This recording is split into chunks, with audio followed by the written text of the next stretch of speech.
Hello there, welcome to this Sunday edition of Jamaica Magazine. We're so glad to have you. In today's show, we have some scrumptious food cooking. But before all of that, Mrs. Debbie Gardner of the Complaints and Protected Disclosure Department at the Integrity Commission stopped by to discuss the Protected Disclosure Act. And on that, we'll get the facts. Stay with us, we'll be right back.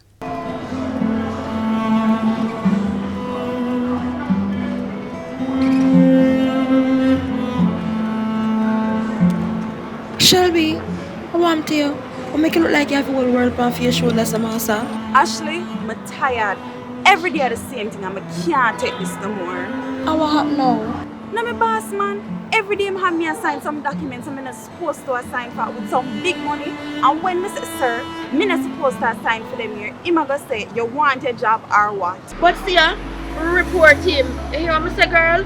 Report him to your designated officer or the Complaints and Protected Disclosures Unit at the Integrity Commission. And guess what? Don't worry yourself. The information that you give will be kept confidential. You sure? Girl, me positive. Under the Protected Disclosures Act, you can make a report as an employee, and once it is made in good faith, then your boss really and truly can't do nothing about it. And if you don't want to call, you can make an anonymous complaint under the Integrity Commission Act of 2017 by simply downloading and sending in a report in proprietary form from the Commission's website. Just create one email address with no identity attached, so if they have follow-up questions, they can contact you. But sis, make sure that the report you bring is true and you don't have no bad intentions. Okay, me I go do it. If you or someone you know has experienced or observed matters involving corruption, improper conduct, or impropriety within the workplace, you're being encouraged to file a report with the Integrity Commission by calling their anti-corruption hotline at 876-926-0001 or emailing cpd@integrity.gov.jm. The Integrity Commission, united against corruption. Doing the right thing can sometimes feel difficult, especially when you have something you could lose. A whistleblower often finds him or herself in such a position. And if you do not know, a whistleblower is someone who discloses information in the interest of the public. But doing so has led to the loss of jobs and reputation. And sometimes the safety and security of persons are impacted. Of course, measures have been taken to alleviate the stresses of whistleblowing. We hear more in this important conversation.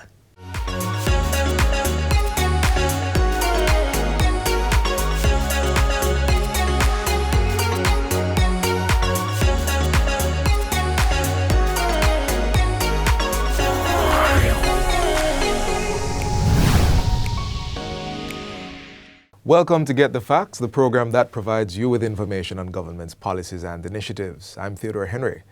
The issue of corruption has been a long-standing scourge that the government of Jamaica has been grappling with. One way to fight back and cauterize this scourge is through protected disclosure. To help us dissect this topic is Debbie Gardner, Manager of Complaints and Protected Disclosure at the Integrity Commission. Welcome to the program, Ms. Gardner. Thank you, Theodore. All right, let's jump right into getting some facts. Sure. First and foremost, let's define the thing. What is protected disclosure? Okay. A protected disclosure is a disclosure that is made by an employee in the public's interest and in good faith, where the employee is of reasonable belief that the information that is provided shows or tend to show that an employer or an employee is involved in improper conduct.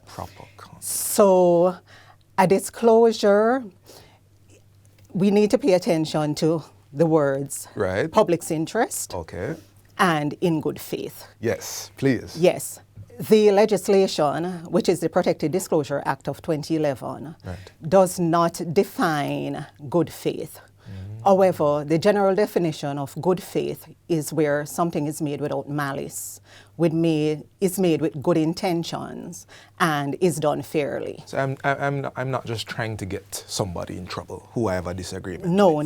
No. Okay. You are actually making a fair assessment and a fair report that you believe that conduct that has taken place within your organization is amounts to wrongdoing. Right. You had said improper conduct. Improper conduct, that is correct. Also, the Act also does not define public interest. Okay. However, public interest is in the interest of the general public or a wide cross-section of persons, Right. not merely in someone's individual interest. Okay, so that's a protected Yes. disclosure. So it's also important to note that in order for an individual to receive protection, his or her identity will have to be revealed. And the identity will have to be revealed to the person to whom the disclosure is being made. Okay, so it's not, we're taking the words quite literally then, it's not anonymous disclosure. It is just that who you are and your standing, perhaps in the company or in the sector that you're from, is protected.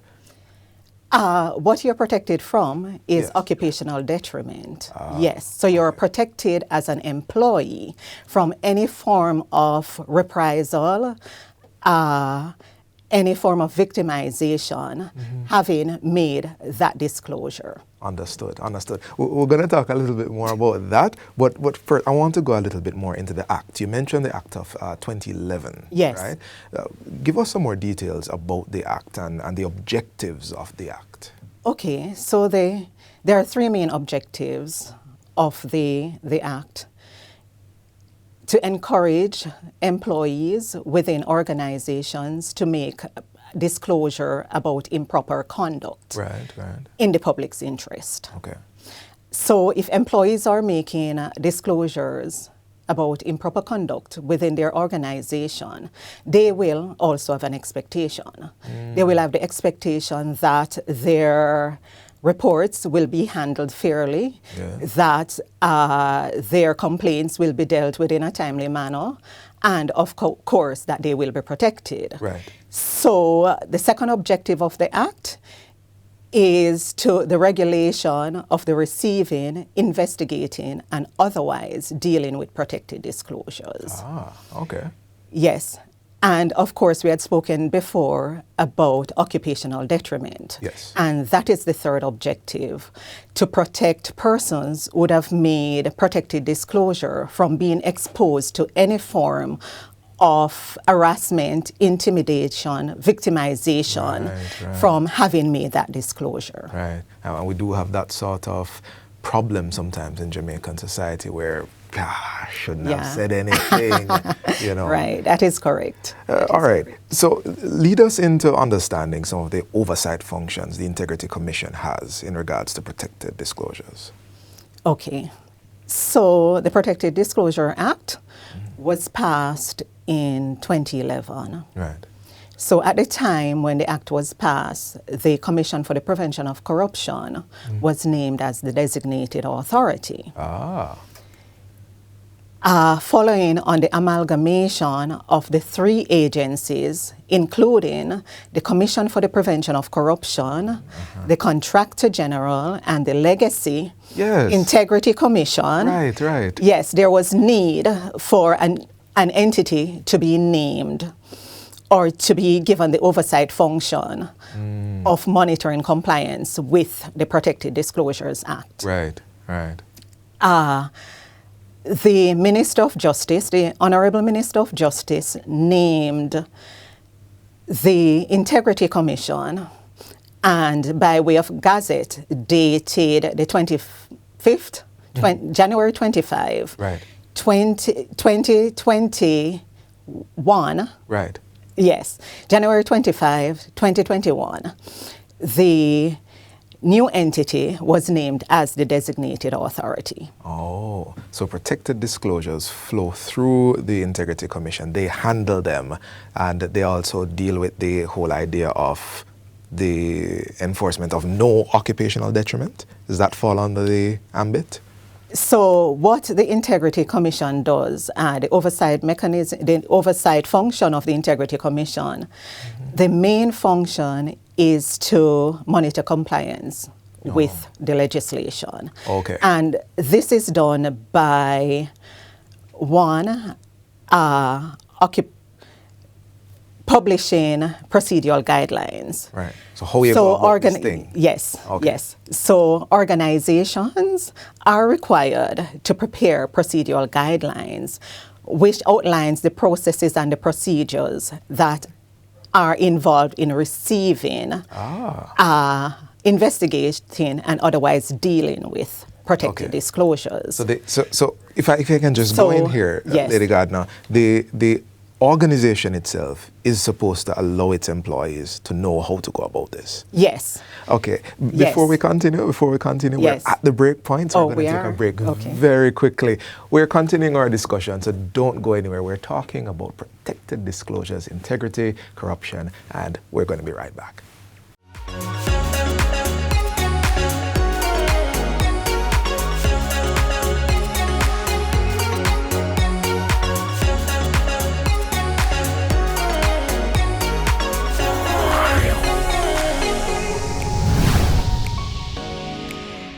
Check on your strong friends. Having gone through postpartum depression after having my daughter, I know what mental illness can be like.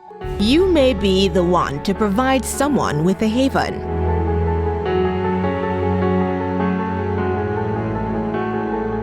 Very much true, because, like she said, you don't know what people are going through.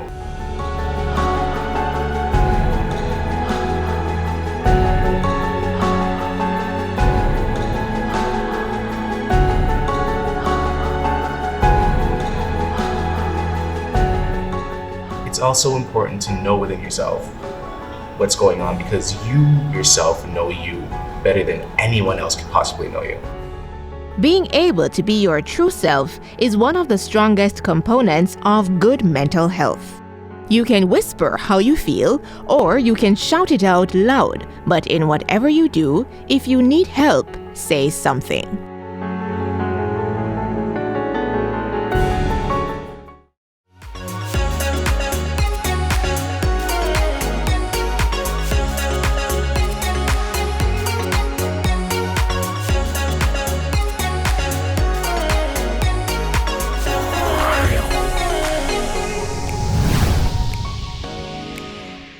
Welcome back to Get the Facts. We're continuing our discussion on protected disclosure. Our guest is Debbie Gardner, Manager of Complaints and Protected Disclosure at the Integrity Commission.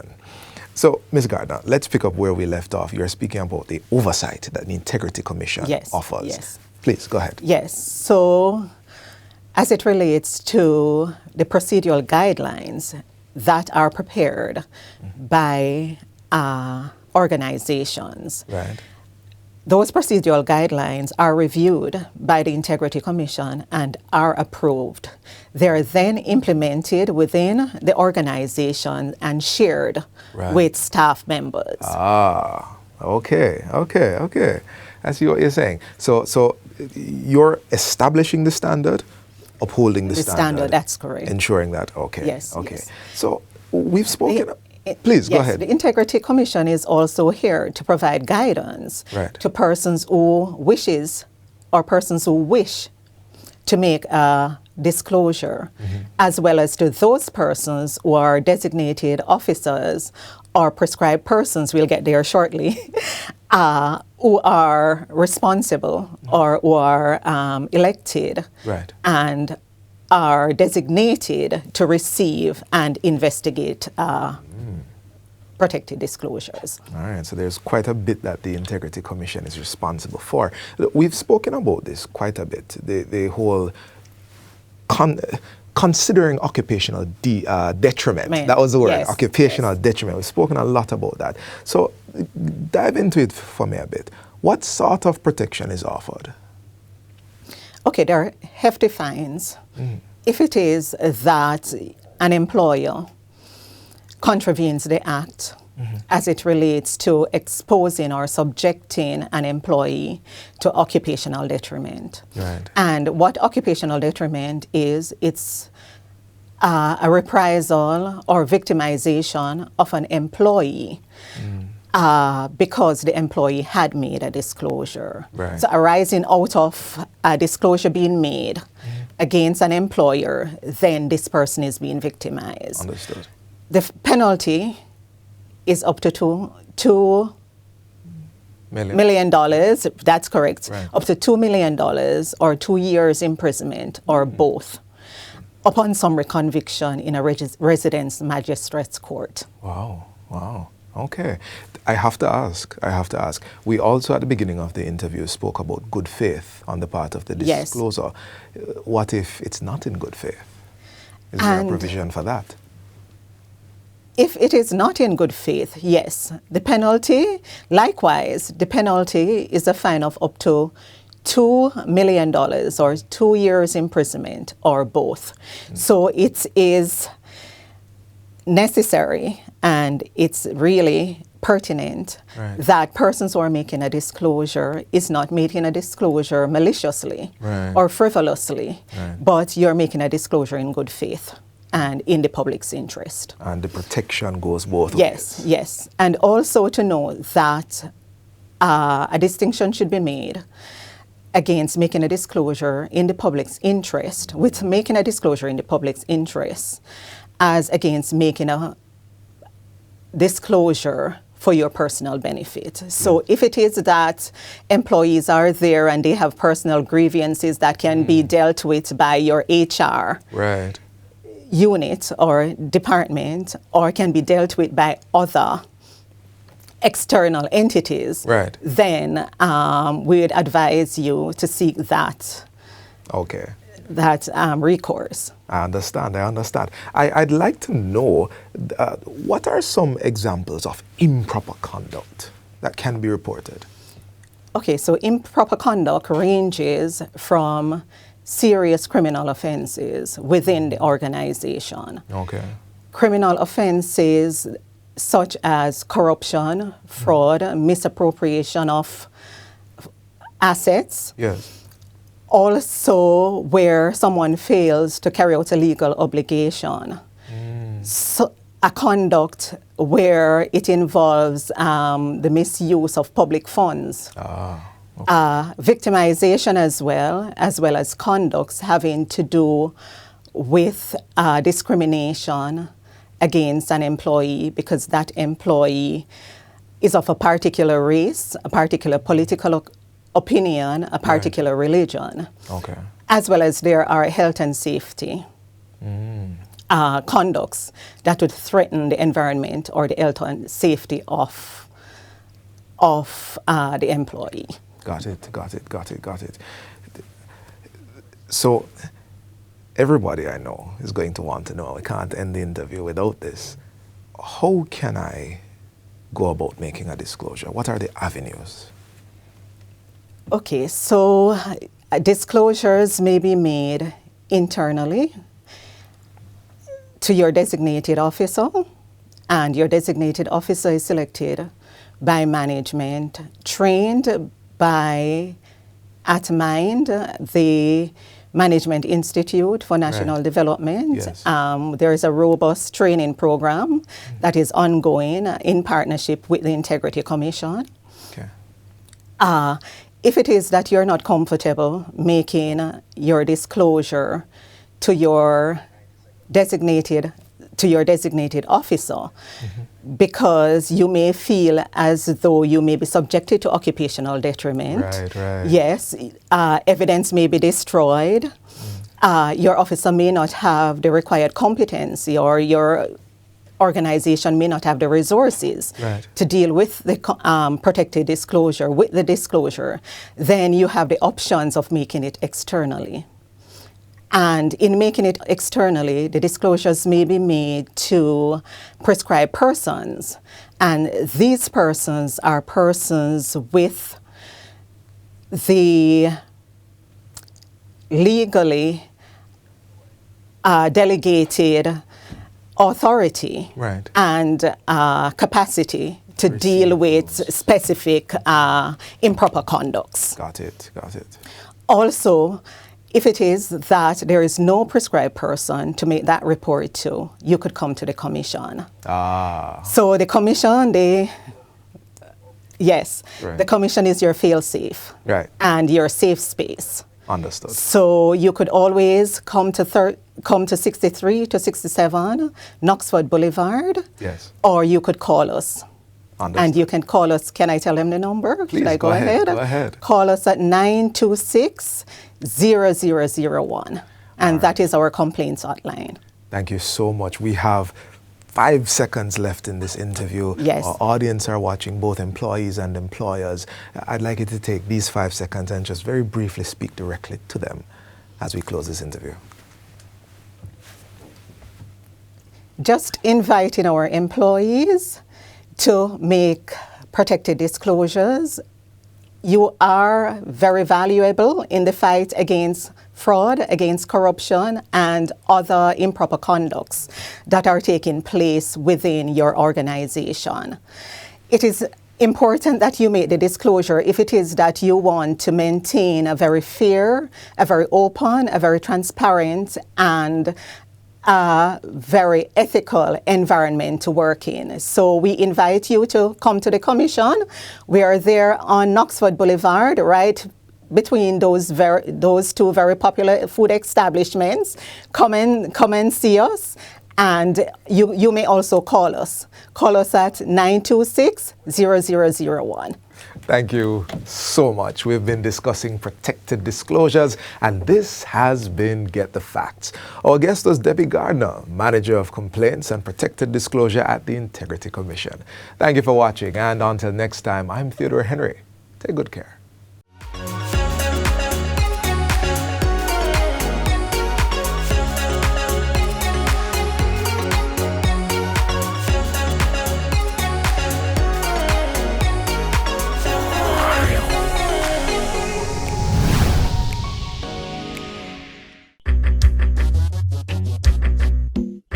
Nutritious food, succulent dishes, superior workmanship, and excellent service. Jamaica is on the go. Let's grow what we eat and eat what we grow. Let's harness the indomitable spirit of our most valued resource, our people. Let's support our local businesses. After all, buying Jamaican means building Jamaica. Original. Rice and peas is a Sunday staple in any Jamaican household, but trying something new is always an option too. Chef Pessoa is here to whip up some easy yet delicious meal ideas to help break the monotony.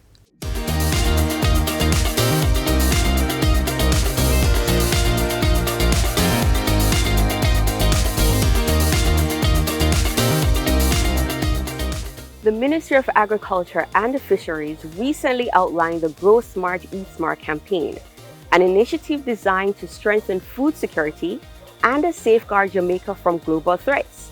One aspect of the campaign is the drive for Jamaicans to grow what they eat. One of our local chefs will prepare a dish from produce from her garden. So we're gonna start with passion fruit because it's passion fruit season.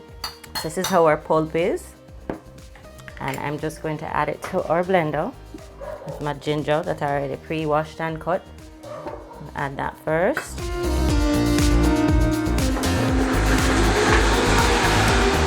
I tend to use a finer strainer, and the more passion you put in there, the more color you'll get, and the benefit again of eating and drinking what you grow is your health.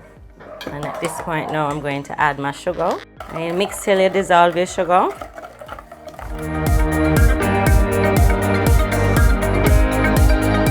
So here you have it, homemade passion fruit juice.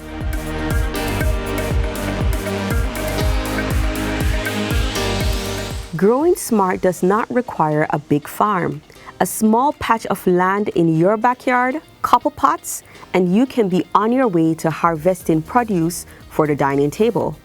Whatever and however much you manage to grow, put it to good use, cooking up healthy traditional or new dishes for the family to eat. It's what Cara has been doing.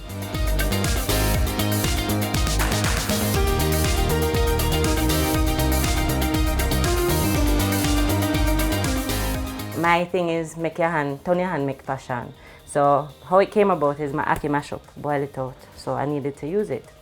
And I came up with Alfredo. And it is vegan It's healthy. Every ingredient that I have in here, it's local. So I'm gonna start off with, or you can use any onion. I just think the red onion looks nice. So I'm going to just julienne this because I want it to stand out. Cut out the stem so then you get them loose. And then here I already pre-cut some tricolor bell peppers, or what we call sweet pepper, red, yellow and green. We have some string bean and some julienne carrots. Right here we have some local cherry tomatoes, which, you know, grows wild in some garden. Garlic, which, you know, is a must in our seasoning. And from here I have some dry seasoning. So I have Italian herb, I have some dried basil and my salt and pepper mix. And I'm also going to cut up a little scotch bonnet because, you know, Jamaica we say. This recipe takes about 30 minutes as long as you have everything prepped. The longest part is probably sauteing the vegetables. From here we move to our stove. So on medium heat, well, I have my pasta about to go into the boiling water. You can use any pasta you want. I'm just using what I have in the house today, which is some tagliatelle. From here, I'm going to turn on my skillet. You can use coconut oil if you feel, or olive oil, or whatever oil you have at home. And our oil is now hot. Cook your onions first, because you don't want raw onions. The next would be your carrots and your green beans, because they're raw. I didn't blanch them. So as you can see, the pasta is boiling. And then I'm going to add my garlic. Now this is an Alfredo, so I put a lot of garlic. At this point I'm going to actually add my aromatics, which is I have some fresh thyme here. And you're developing your flavors, you're building. I'm going to also add my dry herbs, which is my Italian and basil. At this point, if you have extra ackee, I'll put a little bit in there. And you can use any vegetable you want. And then I'm also going to add my peppers at this point. And then I'm going to check my pasta, which is about al dente right now. And at this point, you can add your coconut milk from your coconut tree if you have any coconuts that are dry. I also have my scotchy. You can put as much or as less as you want.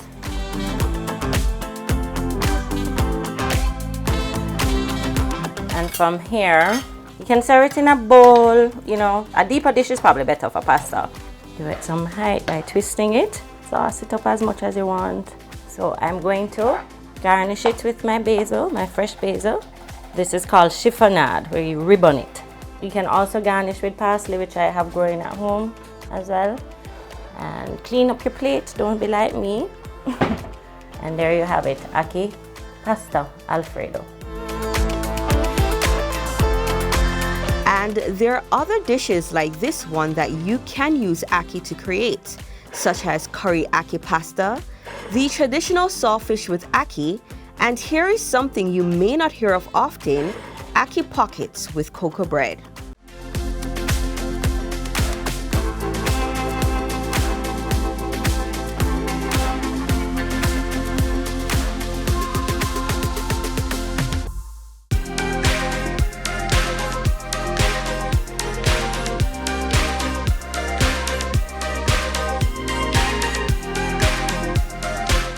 Transforming healthcare in Jamaica. From technological advancements and infrastructure build-out to community health initiatives, 2023 was truly a year of remarkable achievements. It is in keeping with the theme and the transformation that we are pursuing in public health, which is to digitize public health. Join us on Monday, January 22 inside Jamaica Magazine for the full review of the Ministry of Health and Wellness's accomplishments in 2023. And this is where we end today's show. To catch a repeat of this or any other, feel free to log on to our website, jis.gov.jm. Until next time, I'm Adrian Atkinson. Do take care. This has been a production of the Jamaica Information Service, the voice of Jamaica.